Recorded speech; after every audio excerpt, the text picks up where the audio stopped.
Good morning and kamusta mga guys?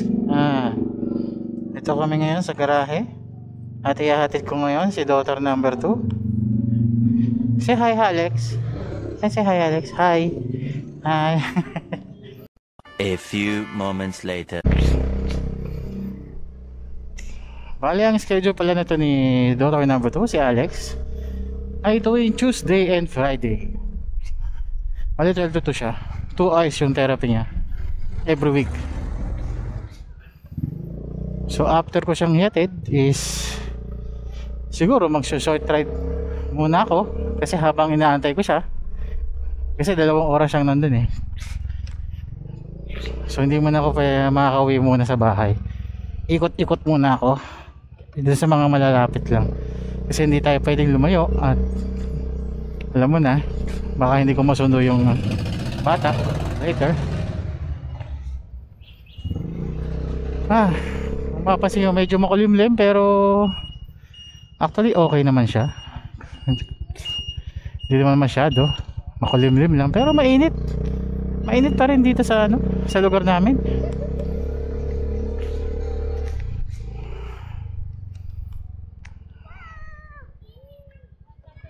Pakatid ko dito, short ride muna, baka siguro makitagaytay ako ng mabilis.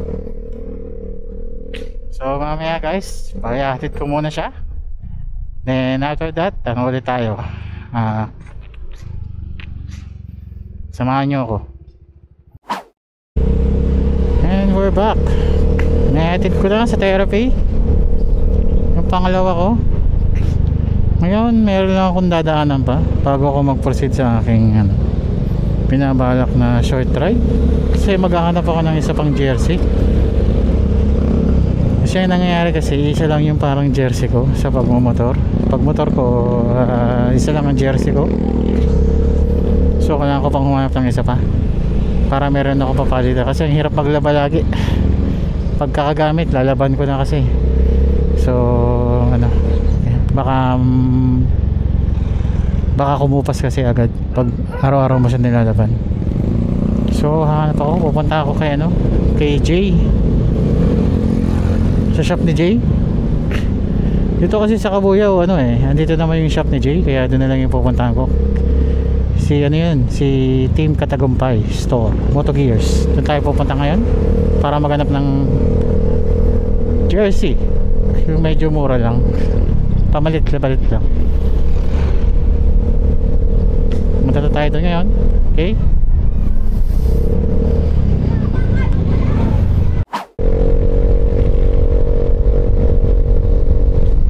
And guys, medyo malapit na tayo sa shop ni Team Katagumpay ni Jay. Siguro mga 500 meters, mga ganun.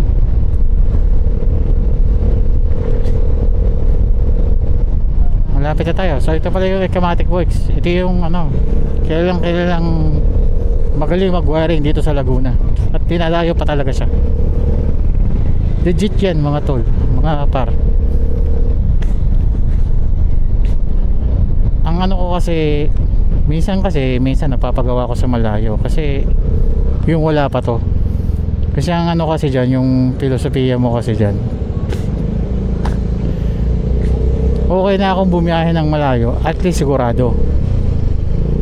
Meron niya sa malapit lang pero paulit-ulit naman, di ba parang rin, it's the same thing na aksaya din minsan.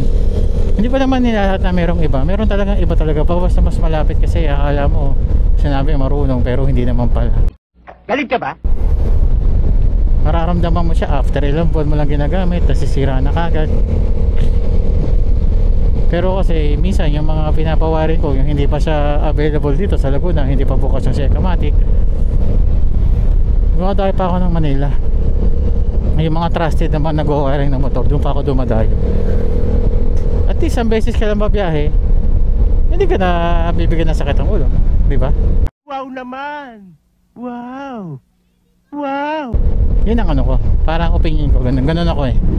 Okay lang ako bumiyahe ng malayo, okay lang dumayo, basta sigurado. Ayan. So dito sa may bandang Sala, dito na yung shop ni Jay. dito sa LA Business Center. Makikita nyo, ito yung shop niya, ayun, no? Kadagumpay Moto Gears. Yan. So bibili muna ako ng kailangan ko at hindi muna at ako yung magano muna. Okay, later guys. 75 years later. Yun, at nakabili na ako ng jersey. Buti nakaset sila ngayon. Medyo mura lang nakuha ko. Nice. Ngayon, proceed tayo sa Patagaytay. Ngayon, ang dadaanan natin is parang backdoor, yung tinatawag na Snake Road papuntang Tagaytay. Ito yung common na dinadaanan.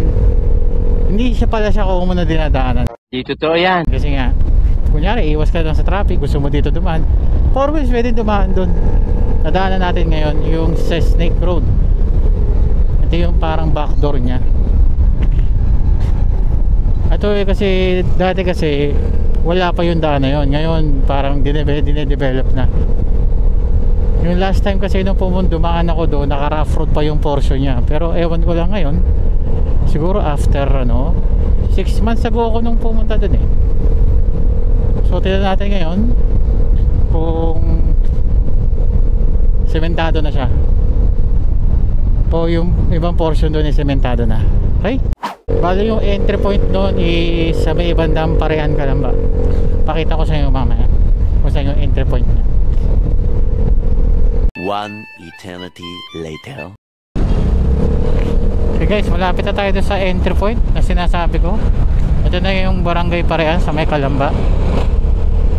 So malalaman mo na nasa Parehan ka kapag nakita mo na itong Lianas.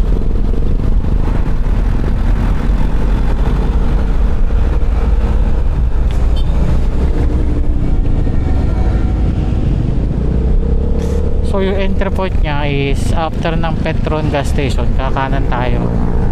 Yan yung entry point ng Snake Road. Ito yung papuntang Tagaytay. Backdoor siya. Di totoo yan.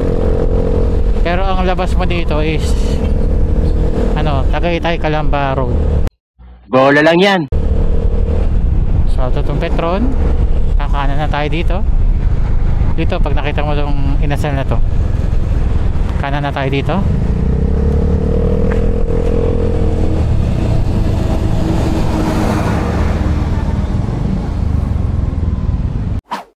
Kasi dito rin pala yung daan pag gusto mong pumunta ng Tagaytay Highlands. Pero ang pasok mo doon sa baba ng Tagaytay Highlands sa kabilang side, sa may bandang plantation. Yun kasi yung yung pinakababa niya. Tuturo ko sa inyo yung kung saan yung papasok niya. Pero dito rin yun sa along the way na to. Dito rin yun.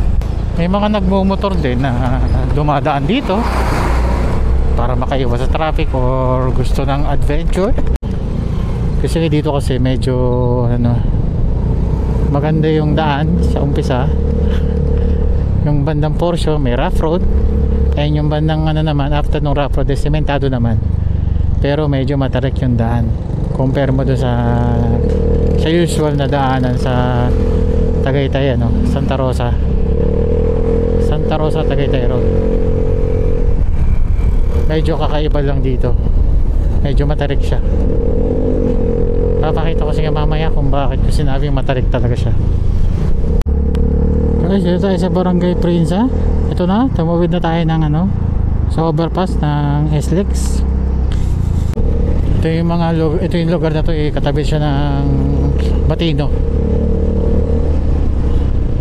Technopark, mga warehouse, mga Technopark. Itong side na to, ito na yun sa Batino.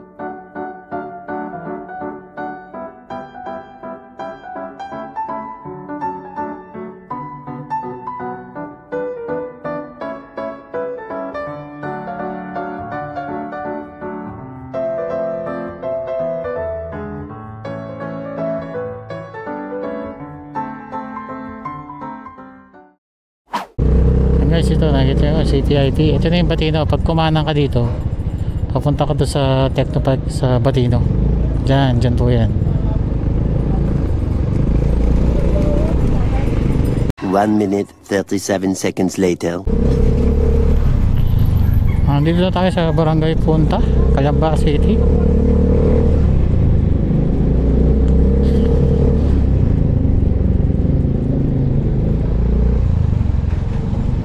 Medyo mataas sa tong lugar na to, ha?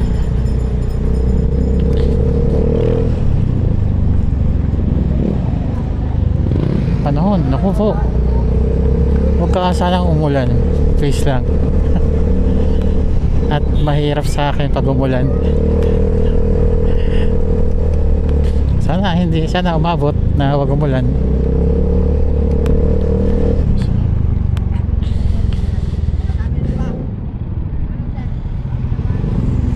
May mga factory na dito sa may tagilid. Ito na yata yung Calmer Ray 2, hindi ako nagkakamali. Ito yata yung sa likod ng Carmel Ray 2. May papasok na daan dito pa Calmer Ray. Mukhang dito yata yun. Hindi ko lang kasi matandaan, kasi napakatagal na kasi ng panahon yung nakadaan ako dito na napasok pa ako sa Calmer Ray. Dito kasi kami minsan dumadaan para kumain mula doon sa loob pupunta dito. So pagdating dito baka maligo kayo, kakanan lang po tayo. Kasi last time kumaliwa ako yung hindi pa ako familiar.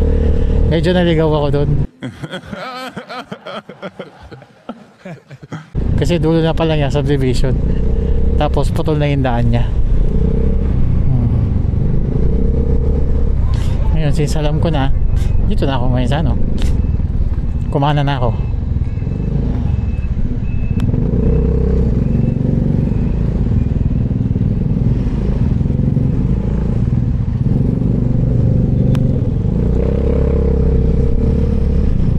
Medyo maputik. Bagong linis pa naman yung motor.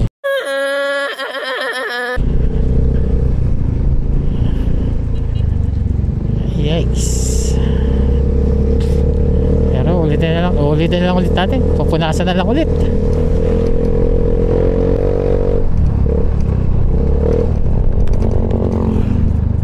Medyo malugluwag na yung daan.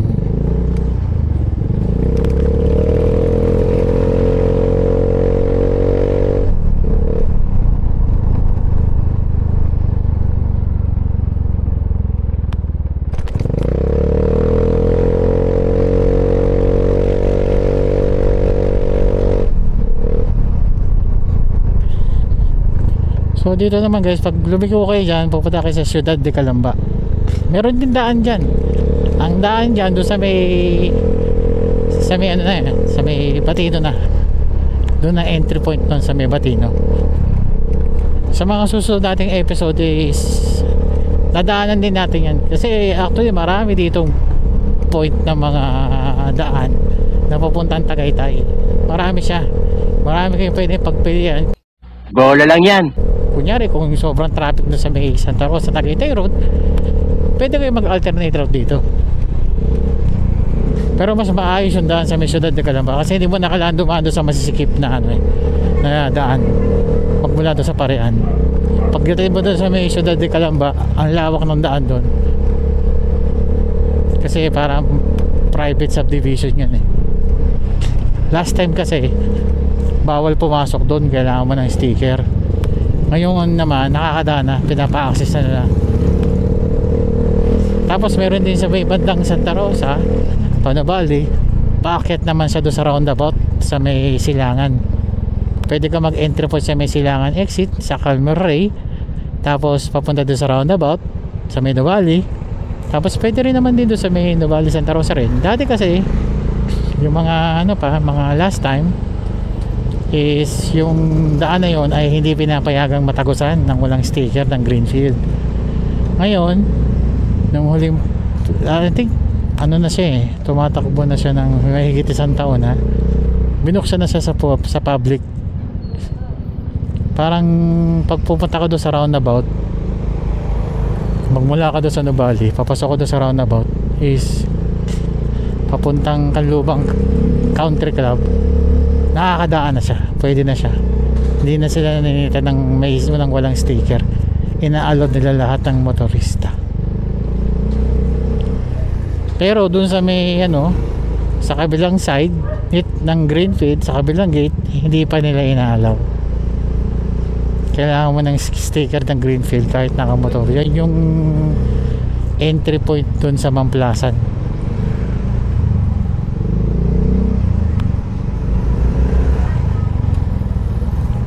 Dito tayo sa Bubuyan Elementary School. Ito yata yung barangay Bubuyan yata to. Tama kayo. Ako naman eh. Pasensya, hindi ako masyadong familiar kasi sa mga daanan dito. Alam ko lang yung daan, pero yung barangay hindi ko alam kung ano yung dinadaanan kong lugar. Pero familiar ako sa daan kung saan yung papunta. Pero yung pangalan ng barangay na pinupuntahan ko, hindi ko na masyadong kabisado. 1 minute 37 seconds later. Dito tayo sa barangay Bunggo, Kalamba.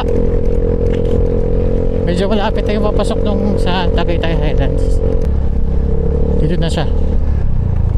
Pinanggalingan ng kotse na yan. Yan, papuntang Tagaytay Highlands na yan.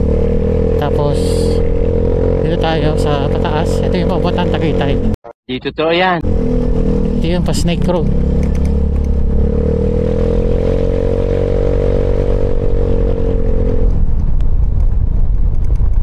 Tignan na natin kung rough road pa rin ba yung portion na daan niya or sementado na.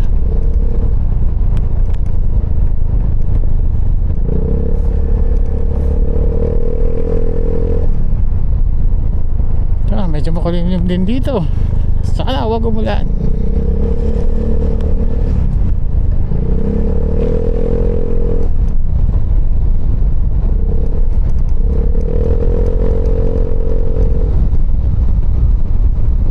At medyo malamig na rin.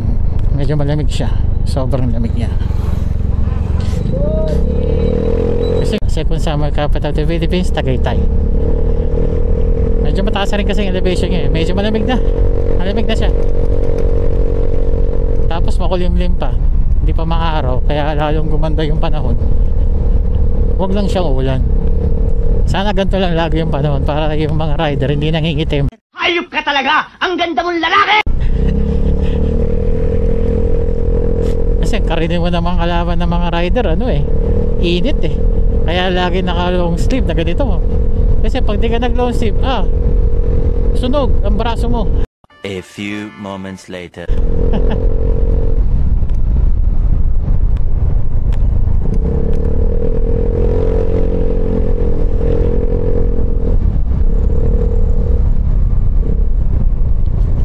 Mag-uumpisa na tayo sa pataas na niya.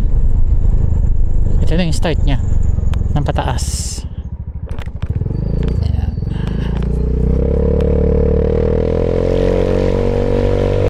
Parang may naamoy ako hindi maganda. Rough road pa rin pala siya.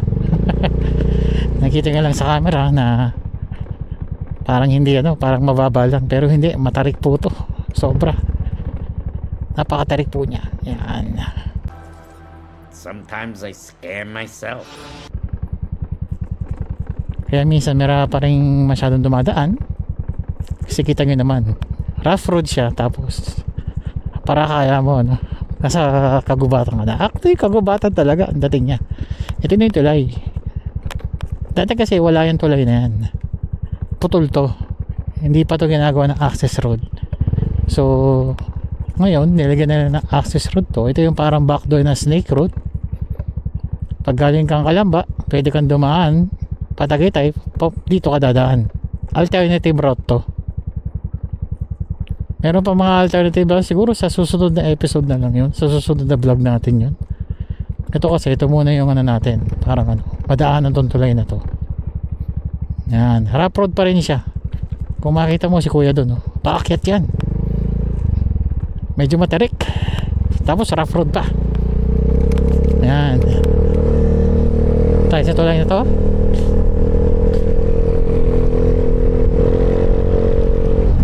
Tapos another rough road ulit tayo.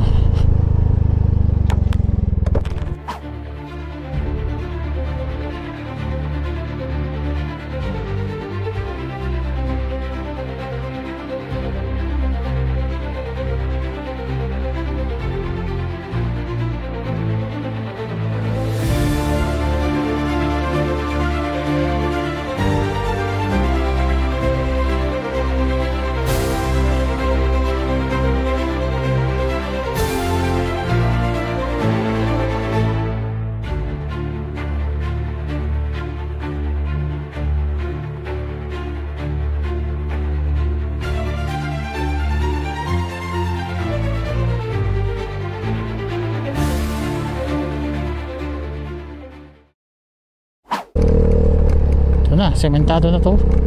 Ito na yung barangay Mabato. Mabanto, Calamba City pa rin to, Calamba pa rin siya, barangay Mabato.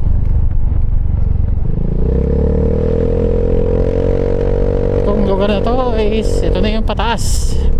Ito na yung matatarik yung daan dito. Bola lang yan.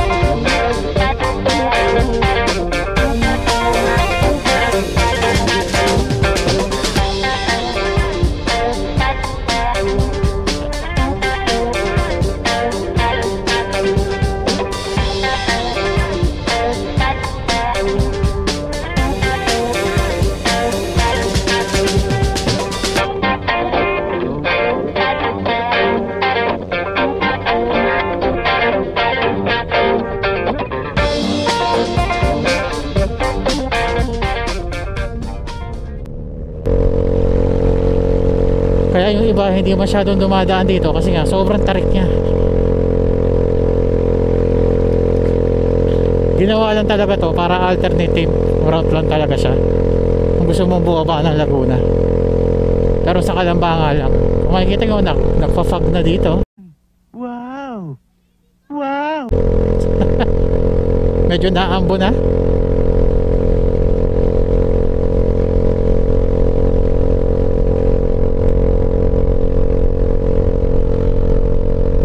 At napakalamig na. Sobrang lamig na.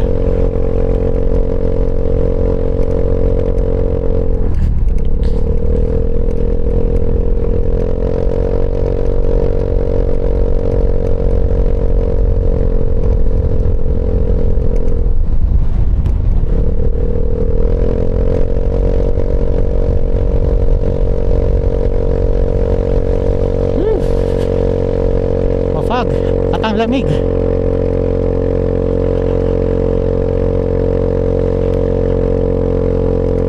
Grabe yung fog dito ngayon. Kahit na to ng Tagaytay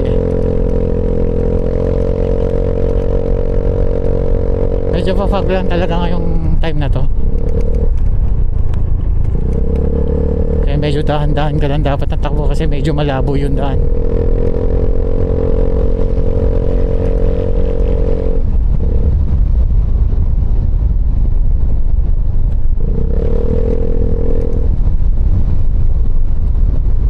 Lamig. Ang lamig. Oh, kita nyo yung fog niya.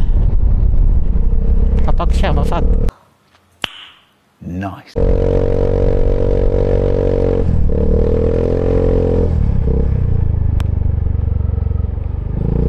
Yung forcing ang daan niya is medyo ano pa, putol pa. Pero sementado naman yan. Itong portion lang naman to yung hindi sementado makikita nyo dito. Ayan, nandito tayo sa may Tagaytay na. Medyo matubig. Ang lamig. Para akala mo nasa Baguio ka. Pero hindi, nasa Tagaytay ka lang. Medyo malamig lang talaga kasi ma-fog siya sobra. Buti hindi masyadong naulan, maano lang, naambon-ambon, pero tolerable naman. Pero sobrang lamig niya. Ang ganda sa pakiramdam. Yikes. Tubig.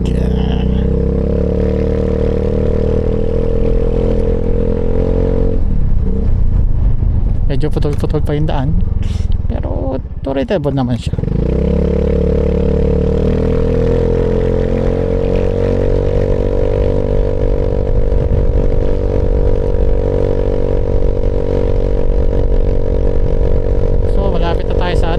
Tagaytay na.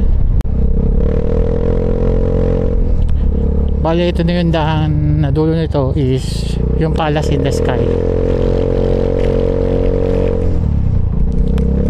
People's Park kung tawagin nila.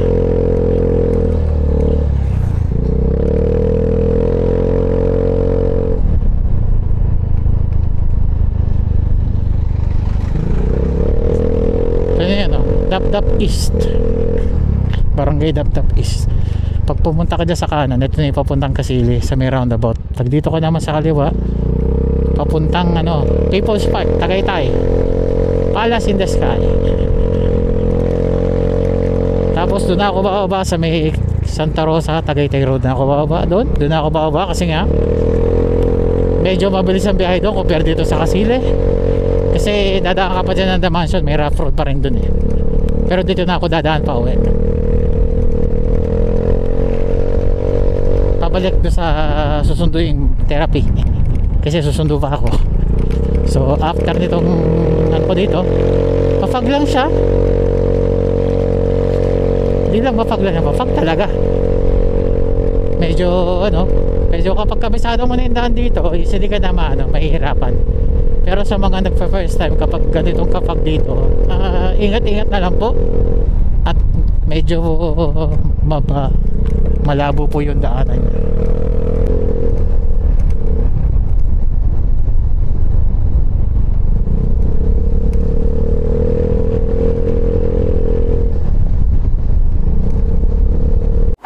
Baka matubig na siya.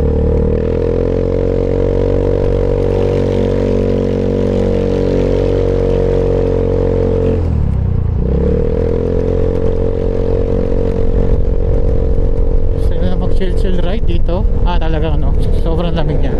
Sarap.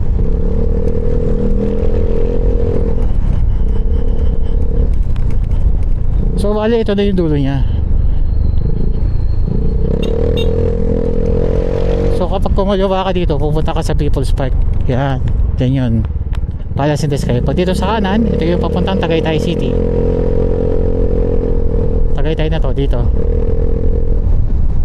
Pero ako, hindi na ako pupunta sa ako'y maglulup na at kailangan ako ng sumundo. So nandito tayo sa Tagaytay guys. So yun yung alternative route na sinasabi ko, na pag doon kayo dumaan sa Calamba, sa Parian at sa Snake Road, doon alternative route siya papuntang Tagaytay dito. Pero medyo mahaba lang yung biyahein mo kasi nga mas long way siya. Long way but no traffic. Yun ang niya. At guys, ito ko natatapusin yung ating video. Pa-like and subscribe sa ating channel. Kung nagustuhan nyo itong video na in-upload, is pa-like na lang po and pa-subscribe sa ating channel. At always in mind, dahan-dahan lang po tayo sa pagpapatakbo, takbong pogi lang. Kasi pare-parehas naman po tayo makikita sa stoplight kahit mga rera ka. Okay? Peace out and bye.